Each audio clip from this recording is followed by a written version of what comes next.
Hello, and welcome to another episode of Tony Talks Trash about vinyl and other subjects. I am going to do one of my completest deals here where we count down all the relevant studio records of the Mighty Fall, Manchester, England's supergroup that to me, well, I shouldn't say supergroup. It's not a supergroup in that it was like, like GTR or Steve or one of those big bands like Asia or something. But the impact of the band in my world was far greater than the commercial impact, especially in this country. The Fall and their leader, Marky Smith, really carved out their own unique way of playing music, musicianship, construction of songs. Everything they did was creative from top to bottom, and it was always, for me, an interesting thing to look forward to that yearly album by The Fall where you would hear some whole new angle on something. You know, there's so many, it's like each one of these records are like a diamond. There's so many different facets to it that I can never explain them all here. But I would really like to communicate to people and anybody that is a very creative person the importance of a band like The Fall. The Fall were led by Marky Smith, sometimes portrayed as a cantankerous individual, and he could be to those who were he didn't suffer fools greatly. Liked his alcohol, had a good time, and also blazed the path of brilliance that will be unequaled, I think. And it certainly spawned many imitators. Without naming them, I think people know who we're talking about here. Bands that have deliberately kind of patterned themselves after the value of The Fall. I myself was an artist, and I know other people as artists were very influenced by them. I was very connected to The Fall as far in their late years, as far as the fan boards and the message boards. I was a member of the message board, The Fall, and had good friends. And the problem with The Fall is I think a lot of their brilliance was captured in the live records, and that's not what we're going to be talking about today. We'll be talking about the studio records, which are brilliant in their own right. But the live thing was something completely different. Anybody would go to the live shows in the later years, especially when the group was stable. Marky Smith was known, as you know, famously known from some of the books that have been published to have a trigger finger as far as firing people. And the band changed enormously throughout the time and had many different eras. And we'll talk about those as we go through the list. But it was only probably in the later years that I was active in that. But it was a great time. It was a shame they didn't play many live shows over here. I did not have the chance to see them other than the times that I'd referred to, I think, before on videos in here. In DC in the 90s, I saw 2 shows at the 930 Club, in one of which I had an encounter with the band actually during the Curious Orange tour at my store that I was managing in Georgetown at the time. But nevertheless, I saw them at that point, but never got to see them since then. I know there were plans to come. I had plans to go see them at the end of the last tour when Mark was sick and they canceled and they couldn't make it. But what a band. And if you follow the live trajectory over there, there's certainly, you could hear the next album before it came out because they'd be out on the road all the time slugging it out. They were never a band that made a ton of money. I mean, let's be truthful here. And the other thing to say about this discography, I'm going to be ranking 34 records today. But I think an important thing to say about this discography is that there's a lot of pseudo releases, live releases, semi-authorized, authorized. Some of it are called Sinister, Mark's label, which he was, perhaps under contract to other places at the same time. A lot of this stuff fell into a gray area, and a lot of the quality sometimes was dubious. So I'm only ranking the 34 studio records, and I am including both EPs, slates, and the remainder. I think they both, they either both in or they're both out. It's funny the way the Discogs had them. Discogs had the remainder as an EP, but had slates as a record, and I think the remainder is longer than slates is. So it doesn't make a lot of sense. But nevertheless, brilliant band, the spirit of creativity, led by a non-musician in control of musicians, and made some of those brilliant, innovative, and you'll hear things on Fall records that you've never heard before. And that's why I was a fan. And I was there waiting with bated breath every year to hear, waiting for my friend Hanley played a Fender to keep me in the loop with the live shows and send me either a link or a disc or something always. And man, those guys and their dedication were really important to the band. I know a lot of times it isn't said, but I think the fandom, especially the hardcore fans over in England, that kept them going. There's really something about them that I miss so much, and I've missed ever since he's been gone. I've missed so much, and it really broke my heart at the end of his life. He finally had a stable band going, and I know he'd separated from his wife of many years right before the end, and that was kind of hard to deal with. She was no longer in the band because she was such a great part of the band and such a had found her voice really as time had gone on. I think I had indicated by the last record they made, Wise Old Men, she probably played the best that she'd ever played. So I'm not going to spend a lot of time on some of these records, but let's count them down 34 to 1. Are you guys ready? And this is my opinion. If you have a different opinion, please leave it there. Please like this. Please leave your comments. Please follow if you can. Please subscribe. If we're talking about YouTube, are you ready now to go? Okay, let's start out. Ready. At number 34, dun, dun, dun, dun, 1995's Unmitigated Disaster, Cerebral Caustic. This was the record with the return of Bricks in 1995. The Don't Call Me Darling, Pearl City, the weird version of I'm Not Satisfied, where they only play one part of the song through even the chorus and verse. It's really strange. Remaining Numb, The Rainmaster, The Joke. Bonkers in Phoenix. I just find this to be a really bad representation of what I think they could have been. And Mark is all the poorer for it. And I'm going to go then for the number 33 right to the next year, 1996. Where on the cover, I think Mark made the comment that he was not eating his vegetables, and you can certainly see that late user syndrome. And I always joked with people on the thing that if there was one, single that got me, it was this whole thing of DIY meat, heap hep, Chillinism, the Chiselers. I mean, dude, that was done into the ground. I mean, that Cheatham Hill, some of these songs, there's some decent songs here. But the problem, again, is the harshness, is the sound. I don't like the way Bricks was reintroduced back into the band. I like the scenes of her re-entering the band when they were doing Birthday Song and such. That was a little more musical thing happening at the time. But both these records, Mark was in bad shape. His vocals sound bad. And I think if anybody's truthful, they will say the same thing. Now we move forward to 2001 for the next record, and this is number 32, and this is Are You Are Missing Winter, the craziest named record I've heard. Are You Are Missing Winter, but that's the name of the record. It's got Gems to Fall, which is a decent song. My ex-classmates' kids isn't bad. Kick the Can, but Gotta See Jane is a R. Dean Taylor cover, I think. And then he does this long thing where he does this Iggy Pop song and stuff. The problem is the harshness of the production. Number one, the rawness of it, and number two, the rawness of the musicians. For the first time, the way the record is produced, I don't think in the best light to the musicians that play on it. It sounds an attempt to sound tossed off. Again, I think Mark not in the greatest position at the time, but Eleanor's coming into the picture at that point to straighten things out.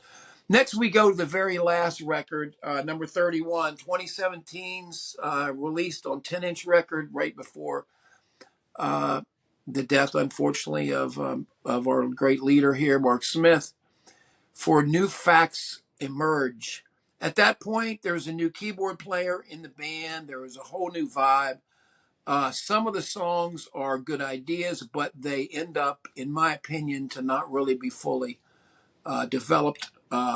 Folderol's fantastic. Brillo de Facto's decent too.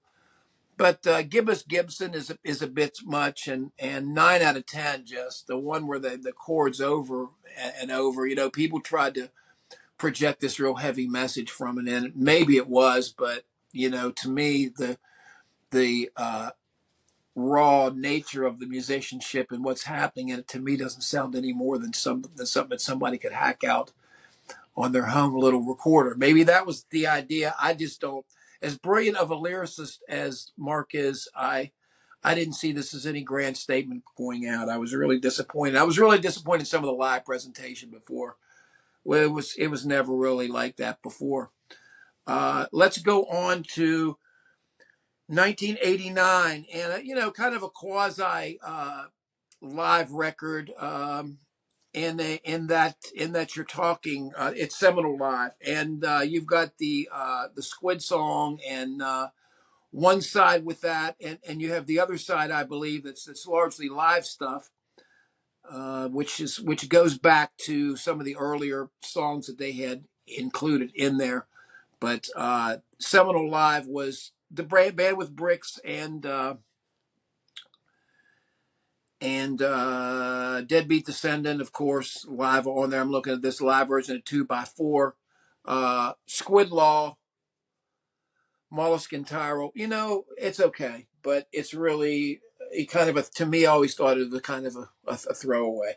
Moving on to 29. We're in the top 30 now. We're in Ersatz GB 2011. Really, the standout tracks on that are, to me, are Taking Off. Really would probably be the best sounding track, the best produced track. I like the way that the reverb goes back and forth through the sound of the speakers. I think the band at that point was very tight.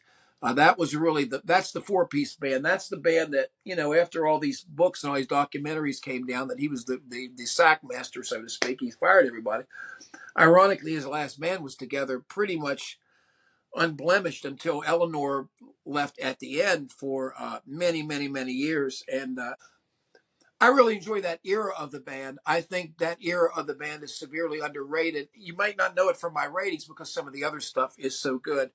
But once again, I think that Ersatz GB suffers maybe from sometimes things are too heavy. I'm not a real fan of, Nate Will Not Return is a decent song. Mass Search is good, but I'm not a fan of Happy Song or Monocard at all. Monocard is the worst. And Laptop Dog kind of is disappointing because Mark fell into a melodic way of singing the song, which I think was superior to this, that didn't make it on the record. And this is more of an atonal delivery with it, and I think it suffers because of that. There was a live version of it that came out right before that on a really well recorded record that was part of it. Nevertheless, back to number 28, 1997's Levitate. This is after a period of time of great problems that Mark had. Mark had some shambolic live performances, and this is somewhat in the period of time where things got very weird. This is for Artful Records.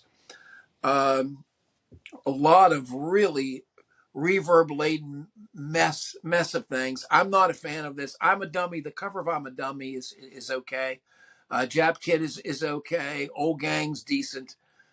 10 Houses of Eve, Masquerade, not great. Hurricane Edward, okay. Doc Shanley, not really. I'm just not a big fan of this whole sound. And they got the Powder Kegs and as a bonus track on some of these versions of it, and it's more electronic than the other sound. The sound had changed. It's 1997. Not really a fan of this era. We go on to 1999's Marshall Suite, which is very closely related to this. Marshall Suite has some decent songs. I think I told you about the birthday song that I think is part of this. It is On My Own is decent. Folding Money's kind of a garage rocky thing. It's kind of paddling water. I mean, you hear this record. Crying Marshall is decent. Shake Off is okay. Bound is kind of an interesting song. But it's an acquired taste. Not as big of a fan. We're really not into what I consider to be some of the best work yet. Although, this is certainly a shade above what came below it. I think there's a big increase between Levitate at 28 and this at 27. At number 26, Remit from 2013. Remit from 2013 was an important record in that it established some other new solid original songs here. And let's see if I can find this list here. I'm trying to help myself while I'm doing this, but Remit again was kind of a repayment back. The reason it was called Remit is because everybody had complained that Ersatz GB was not up to quality. You had no respect. You had one of the dudes coming back here, Tim Presley playing guitar, coming back on a couple songs. The no respect here, the both times. But I really like Irish and Jet Plane and Lodestones is a decent song. Sir William Ray. Now, Sir William Ray had another song called Gray, that another version of that, which I actually prefer to that. If anybody has it, there's a subsequent EP I think called Omit that it's on, but it was readily available on some of these extra ones.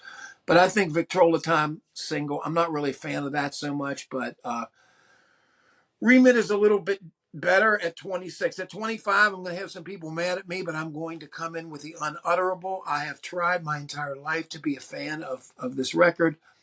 Again, I was not contemporaneous with it when it was happening. Maybe it would make a big difference to me. There are a lot of people that love this.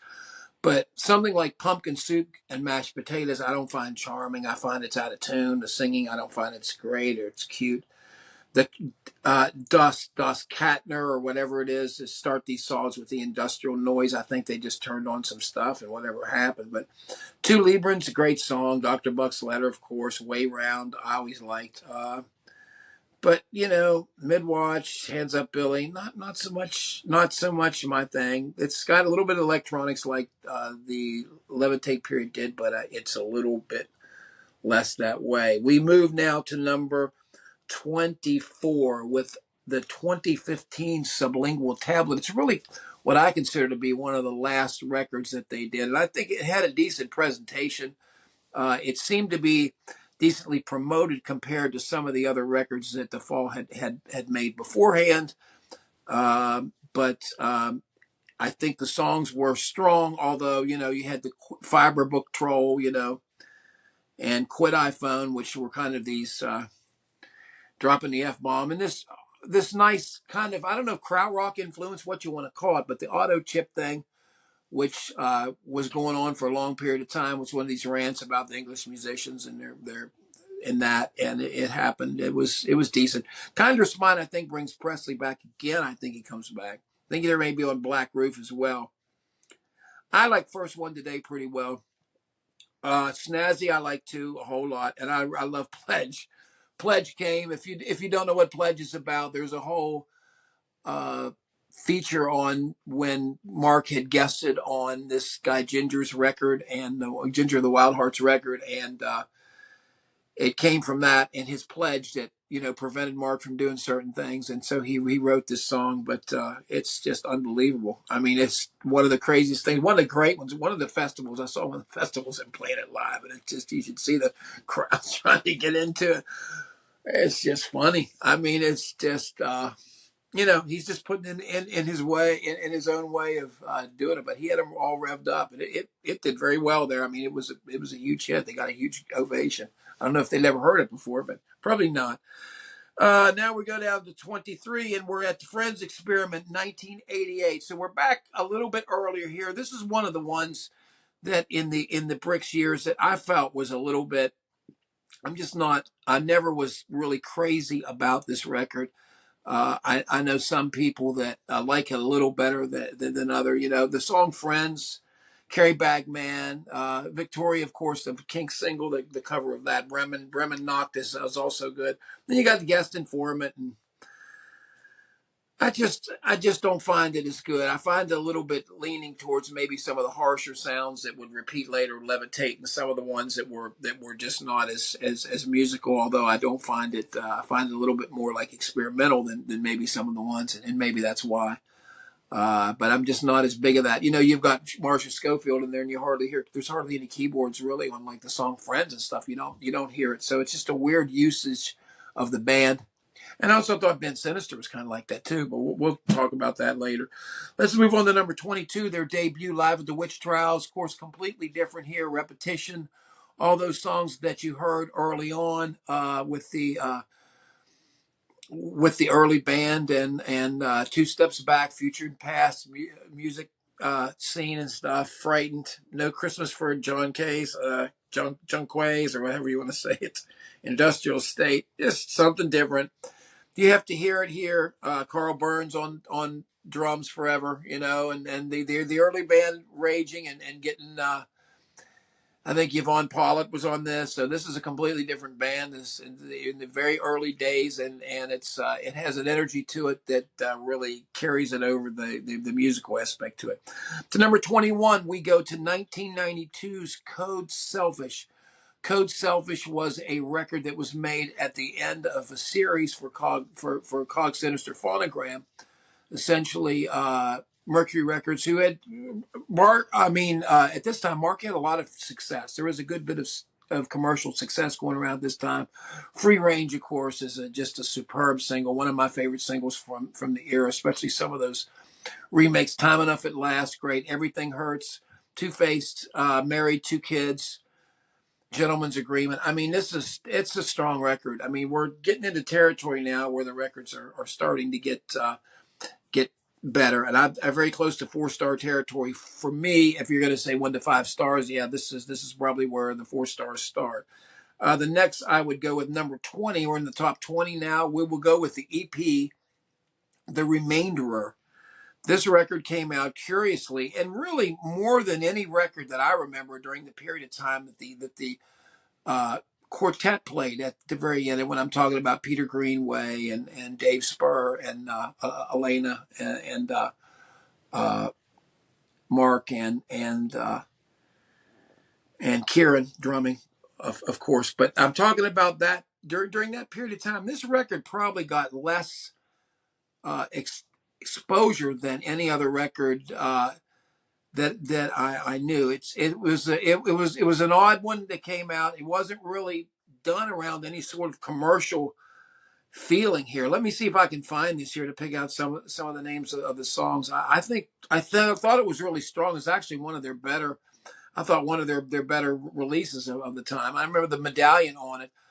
And Mr. Road, yeah, of course. I got a name. I mean, that was big. Remembrance Art was big. Touchy Pad was big for a while. But Mr. Road and the remainder were really the ones you heard live a lot. And they would, when stretched out, they were really nice, kind of jazzy. They really had a nice, jazz feeling to them. They were great. Number 19, we go to Middle Class Revolt. Behind the Counter. That's a great one. I think from 1994, I guess it's the end of the electronic period, sort of moving into something new that would not be as commercially successful. I guess they're really moving out of that, and that had a few singles on it that were pretty good. The music had been singles based before that, and it really had not had that level of success as he'd had before. But now, as you look towards Middle Class Revolt, of course, the Behind the Counter was the big song there with that. And there's also some other ones here. Yeah, what was the M5? I couldn't remember the name of the road. Surmount All Obstacles, of course. But you're not up to much. But I think some of the songs, 15 Ways to, Hey Student, you're kind of fading there with it. It becomes like this kind of half a record, and the other half they just kind of finished off, and that's kind of what it sounds like. Some of the songs are just, I don't think, up to the quality of the other ones. But you had some great songs on it, and that's why it ranks high as it does. Now we're going to go to number 18, which is absolutely one of my ones that I like more than probably most people do, and that's 2017's or is it 2017? No, it's 2007. What am I talking? 2017. 2007. That was the last record. 2007's Reformation TLC. If you don't know about this, you need to read up a little bit about how this record happened. This band Darker My Love essentially was hijacked by Mark as the New Fall when his people in the Fall Heads Roll tour in the States fell apart, and they kind of departed with him in Phoenix, Arizona. They got the band going, kept it going, rescued it a few times, and then went back into the studio and banged this out. Well, I think for me, the energy on some of this and the real ability for the American musicians to stick to what the repetitive magic that comes out of this record is fantastic. Fall sound, the song Reformation. They've seen the black and white video where they're around the fall motel, dancing, right up in each other's face and everything. Over. The insult song and stuff's kind of silly. Coaches and Horses is really nice. Scenario's fantastic. But to me, the highlight is the last one. When I get a potato out, it is the same.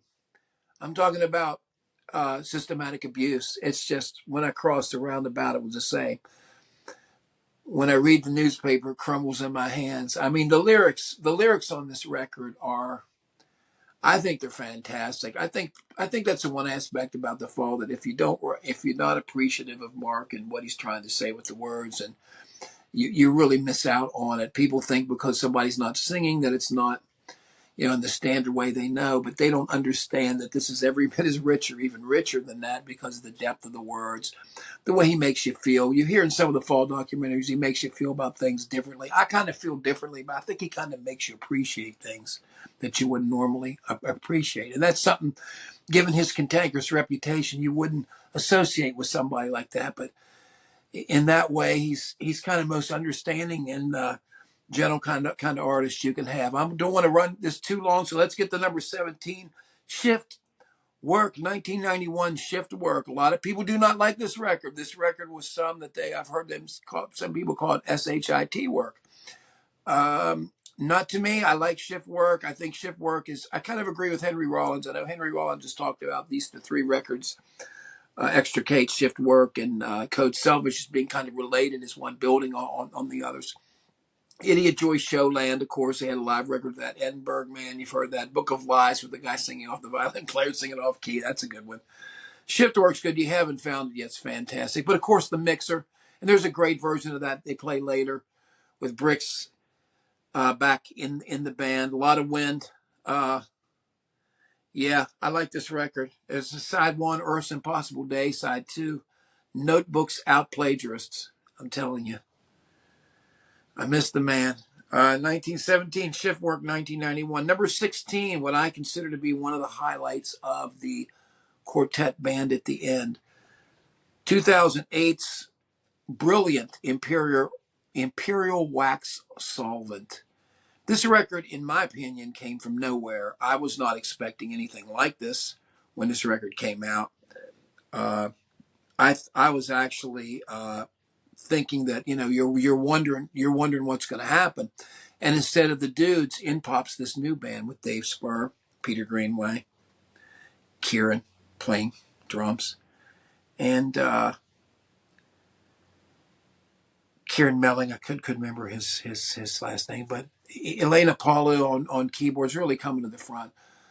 But right off the bat, the absolute just earth-shattering Alton Towers, and I don't care what kind of music you like, that belongs. What they accomplished with the waves and the way that they played, the shaking things and the way it was produced, I've never heard anything else like it. It's a fabulous production. It's one of the most creative things. First song, Alton Towers. You've got Wolf Kid Alt Man was a staple forever. 50-year-old man, I take the towels out on the floor and piss on them. It's fantastic. Go on to their copy of Strange Town, the Groundhog Strange Town. Fantastic. It's mono. There's a whole story about what happened with this record. Ding was the producer for the 4 of them, and evidently went away, and Mark came back, and half the record was mono then. But you got Tommy Shooter, which I think is about, the war that's happened at the time with Bush and the kite string, and talking about him walking in the house with stuff piled up, and it's just basically talking about the concept of clean hands. At least that's the way I see it. But, Mark would probably laugh at that and say, no, I meant something completely different. But that's what makes it so great. I mean, it's just, you hear what you hear.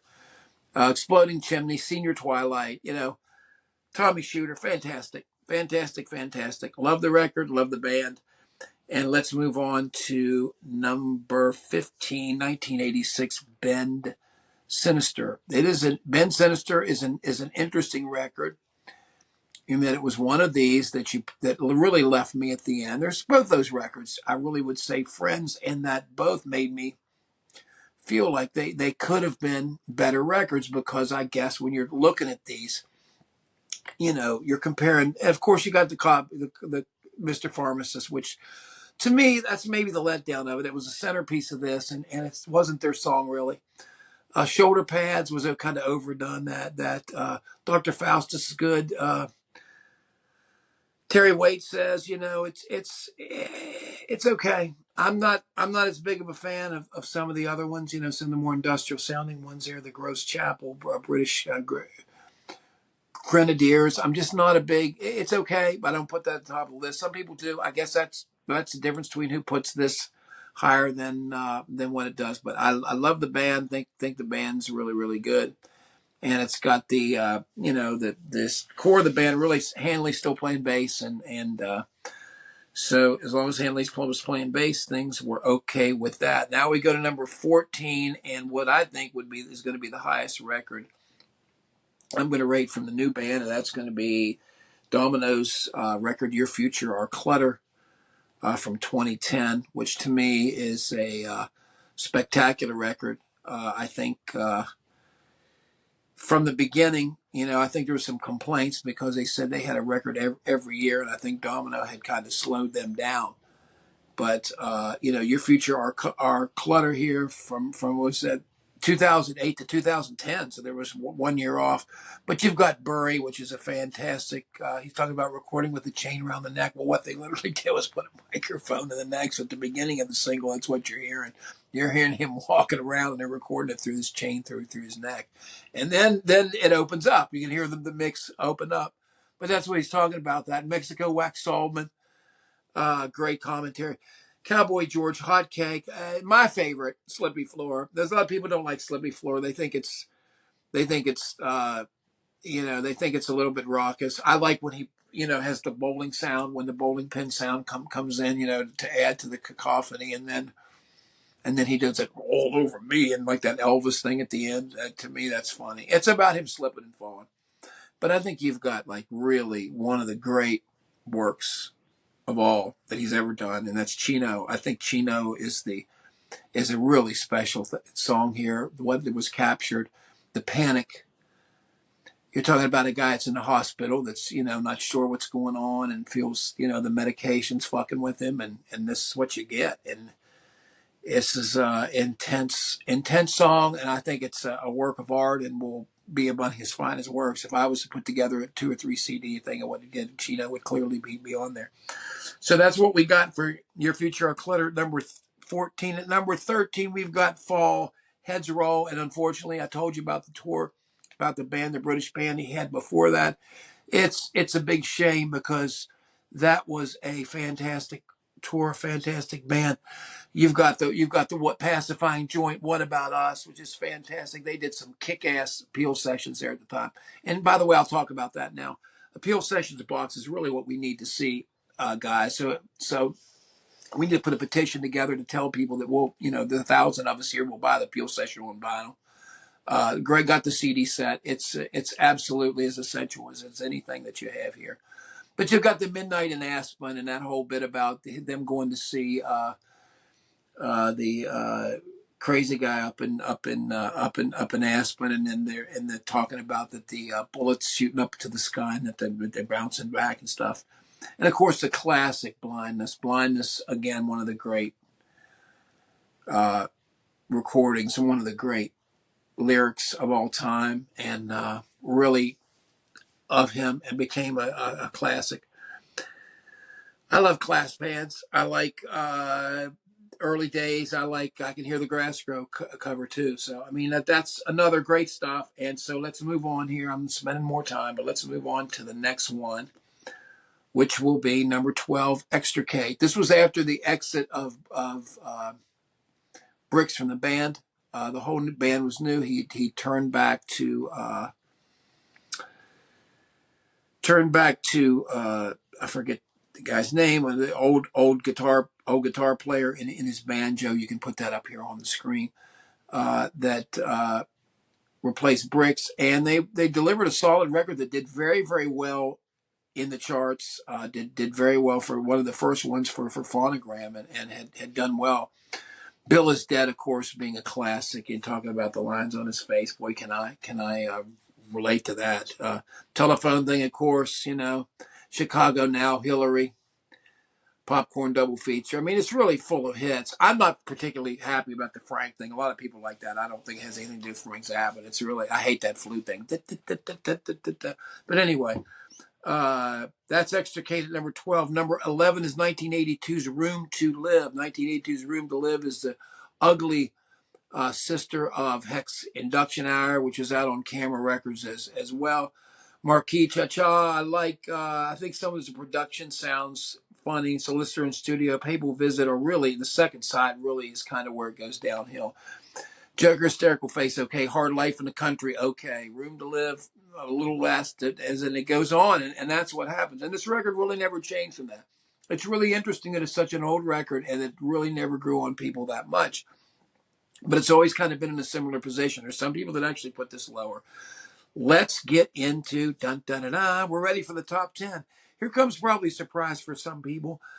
And my number 10 record is the wonderful presentation in 1988 with Michael Clark of I Am Curious Orange. I saw this tour. I love the version of Big New Prince. Always like that. Dog is Life is fantastic. Jerusalem, love it. Curious Orange, Wrong Place, Right Time, fantastic. Even there's a great version on the Peel thing that he did later on that. Bad News Girl, Cab It Up, Gemini. I think this is, yes, oh yes. To me, this is great start to finish. I don't find there's really a weak moment with this. Maybe Von Plague a little bit and Windfall Seed CD are not quite as good as the other. But other than that, the regular songs I think are fantastic. So I would put this as an underappreciated number 10. Number 9 is 1979's, the second record they ever made, Dragnet. Whole new band, whole new sound, psychic dance hall, figure walks, Flat of Angels, Chalk Stock, Spectre versus Record, put away really a different style for the band. I mean, there was a period of time when this goth theme and this goth thing was really a little bit more prevalent in it. And I don't know whether you're talking about, some of the older influences, some of the older horror writers and such that Mark was a fan of at the time. I think there's a literary aspect to this that was happening. And, I think musically they expanded from here. I think it's fair to say that this record is good and serves a backbone of some stuff. And I remember when they played Psychic Dance Hall not too long ago. It was pretty good. The quartet band played it. But again, it represents something so classic that you have to put it there. And so we're gonna go from there to the next era, I guess. It was called Country on the Click. There's two versions of this record released. One in 2003 and in Britain and one in the U.S. Word is that it got put out. Somehow somebody got a hold of it that wasn't supposed to get a hold of it. And so we got two different versions of it. I happen to like the version I've now heard the American one first on CD, actually. I like the British one better. Green Eyed Loco Man. Good song, kind of silly, but and Mountain Energy, fantastic. Sparta FC, though, they used to play it on the football scores in England, and which, by the way, I would like to say, ever since I was introduced to it through Mark, I've been a Man City fan. I remain so to this day. So this has kind of led me into football and led me to really appreciate football too. I love it. It's my favorite thing to watch now. I look forward to it every morning. I just watched it this morning, actually. City. I'm a City fan, obviously. But anyway, yeah, the recovery kit's good. Open the box is decent. Johnny and James, okay. Contraflow, love it. Second side, Mike Love and that stuff, it's okay. But I mean, this is a really strong record with a very strong beat and a strong. The whammy of the first side is just really amazing. The energy to it is fantastic. So that's where I would put that. Number 8. Number 7, The Wonderful and Frightening World of the Fall. The first one where Brix came into her own. You've got 2x4. You've got Copped It. You've got some of the great, which I'm going to look here at the rest of them, but you've got some of the great songs that the band was known for. This is probably some of my favorite period. Slang King, of course, Craigness on the Disney song about Disney's Dream to Bass, which I love. Lay of the Land, which is great. Which I always wondered, heard that song Lay of the Land and that beat, and I wondered, and I heard Prefab Sprouts Doom Doom Doom, they are fair and young, and they were out about the same time, weren't they? I mean, they're very close to it. I think if one caught the other, Patty probably caught Mark because it sounds like he was there about a year first. But it's the same thing. I love Slang King's fantastic. Steven's song's fantastic too. But Copted and Elves is just fantastic record here. Mandatory here. Number 7. Number 6 comes the funky infotainment scam. Permanent Records, one of the ones close to Phonogram with the green grass, but the great version of the Pointer Sisters, Lost in Music, which normally I don't like stuff like that, but the version of this, for some reason, the way the production is done, it's so smooth, it almost makes Mark sound like a different. I really remember when this came out, and I didn't, normally if it would be a single or something, you'd think, but this, I never thought that. Glam Racket, decent song. Paranoid Man is a great song. League of Bald-Headed Man, Past Gone Mad. So this is a good. It's a curse. This is a good This is a good, to me, a good flowing record, front to end. This is really one of the records that I think is underrated in a lot of people, and a lot of people don't know it. But evidently, from what sales figures say, this was a fairly popular record. I'm not going to compare any sales figures in the United States because they didn't do anything. It would be all English, and it looked to me like, from what I had, did pretty well. Let's go back to number 5, 1980s Grotesque. This is the early band, Pay Your Rates, and you're really talking about, Mark Riley in this band, Craig Scanlon in this band. This is the beginning of Stephen Hanley on there. Grant Showbiz as a producer. Kay Carroll managing this. Container Drivers, CNC Smithering, Graham Friday, pay your rates. English Scheme with that repetitive thing you can't get out of your head. That keyboard riff that Kay Carroll plays over and over. It's not Kay. It was, who was it? It may have been. Who played that at the point? I don't know who was still in the band, if the original band was still together at that point. I'm thinking that they faded. I'm getting blurry here. I've been doing this for so long, but nevertheless, yeah, fantastic. Container Drivers, In the Park, English Scheme, New Face in Hell. My God, I mean, classic. Down to number 4, the second installment of the Bricks era with. Well, the full one, I guess. On the other one, she was on it also. But the fantastic This Nation's Saving Grace with Bombasta, Barmy, What You Need, Spoiled Victoria Child, L.A., My New House, Paintwork, I Am Demo Suzuki. Wow. Classic record, top 5, number 4, 1985's This Nation's Saving Grace. It's just a powerhouse. These next are all 5-star records, as was the last one. We're going to go now to the EP that shook everybody's walls in 1981, Slates, Slags, Leave the Capital, Fit and Working Again, Pro Art Thief, An Older Lover, Take an Older Lover, and Middle Mass. The Middle Mass, one of the great lyrical rails against mediocrity that anybody's ever said, and just kind of a mission statement. But you got Paul Hanley, the Hanley brothers, both playing here. You got double drums, a heavy duty Mark Riley. Just fantastic. Grant Showbiz again. Of course, Dave Tucker, and the famous Dave Tucker, the trained classical musician. Simon Rogers playing bass. This is an interesting period of time. Simon Rogers played bass, actually not on this, but played on This Nation's Saving Grace. And surprise, we time traveled a little bit here. Listen, I thought about what happened. I appreciate the job that Joe did in editing and putting these here, but I wanted to say something special about the last two and I love Slates as well. I think Slates would belong in this category. But when you're talking about the last two, you're talking about really what I consider to be a pivotal point in fall history. The exit of Kay Carroll, the arrival of Brick Smith, the ouster of long time. Mark Riley, Cog. And it's interesting the tension that exists on this record.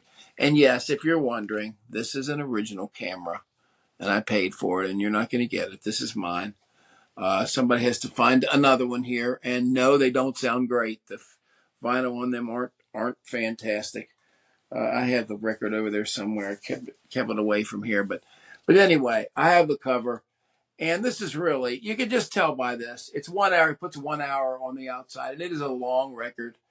There's nothing really like it. Mark Riley plays a lot of abrasive keyboards in this. This album and the following album have a lot of tension in them. And it's probably the most, what I would consider to be the most tension-filled. And in certain ways, if you get off on that, like I happen to sometimes, ecstatic versions of The Fall possible. The classical Jawbone and the Air Rifle, the first slow version of Hip Priest, which is kind of annoying the first time you hear it. I love Deer Park. I love Fortress Deer Park. I love Winter too. Winter, I like them both. I think too a little bit, just except Sideways. I always loved it. But Iceland, of course, gets a lot of attention because of it being recorded up there. But the band, as you read down, Hanley, Scanlon, MES, Riley, Hanley, Burns, and Kay Carroll. So that's this. And then the last track, In This Day, to me, has a certain cacophony to it and a certain sounding to it that I think was really instrumental in other bands such as PIL and some of the stuff that was done, that very repetitive. It's very, the tones on this that are reached and repeated with the tempo of it is very disorienting. And Mark Riley just cranks it up. And if Mark Riley's going to go out, man, and this was his last hurrah, then God bless him, because that era of the band I love. I probably love that era of the band the best of all.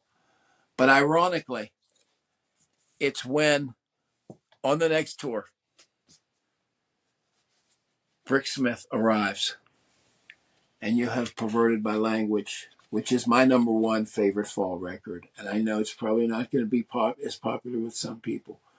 But to me, this is an era of the band that is highly underrated. Smile, I Feel Voxish. Strife Not, Garden, Eat Yourself Fitter, Neighborhood of Infinity. There's something about this record, and there's something about the attitude that radiates from it. It almost says, like, look, we're a freaking lost cause. We're down this hole. This is what we like. This is the sound we like. We like to be abrasive. We like to be jarring. It's deliberate. But at the same time, we can play as technical as anybody can play. And the musicianship on this record, especially the synchronicity of the drums that begins at the very beginning when Eat Yourself Fitter starts off here. One of the strangest songs ever. One of the weirdest videos ever. You look back at the video that they made for this whole record, which is really fantastic now. It has some characters in it. You should see, I'm not going to spoil it for you, but it has some guest stars in it. And really fantastic. But this is a great record. You also have Wings on that video too, which is just fantastic. And that's the period. This is my period right here. This period, that period, right in that crease there. That's to me my favorite period for the fall.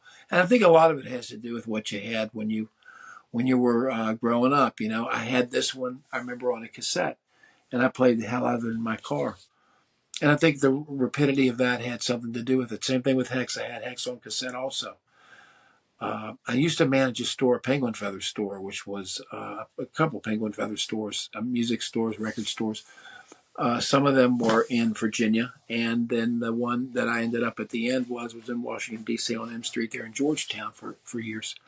And, we got a bunch of cutout things like that you wouldn't think you would have, stuff that you wouldn't see, and stuff like, even birthday party stuff, things like that. I always have an eye for those type of things because it gives you a chance to try something out. At that time, I had a cassette player. I don't even have a CD player. I was just lamenting to my wife the other day, how am I going to listen to my new mixes? I don't have a CD player anymore. So I guess I have to get it on one of these hard drive and listen to a digital format of it. It's just weird because I like vinyl the best. So you try to assess what you have. But unfortunately, I can't maintain the old machines and stuff that we had when we were young. The old band 10 Below, Mike Hounshaw, Chris Ogden, Terry Horner, Turk Horner, back in the day in Cumberland. Great time, good band. Bill Pittman was in that band too. We had a fun time, and Ross Fiery played with us for a while also. We had a real good time playing then, and but anyway, that what led me back there, I'm not sure, but nevertheless, this is my top fall records, and I thank you very much for tuning in. Remember, like the message at the end will say, subscribe, follow, all that good stuff. I appreciate the interest in the Fall. The Fall is a great band. If you don't know the Fall, there are many dipping points, as I think I alluded to in the video. There's many starting points. I would start with some of the periods in the 80s, maybe when the bricks got in and smoothed out the edges. Those last two records I said were when she entered the band in the first one and she began to work her magic. I guess there's some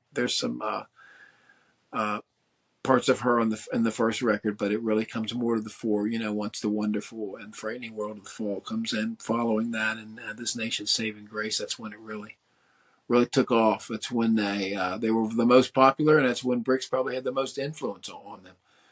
Certainly, as I said in my earlier reviews, her stay on the bottom two of them anyway, cerebral caustic and light user syndrome, are not indicative of the best work, and that's not down to her. It's down to probably the condition that Mark was in at the time.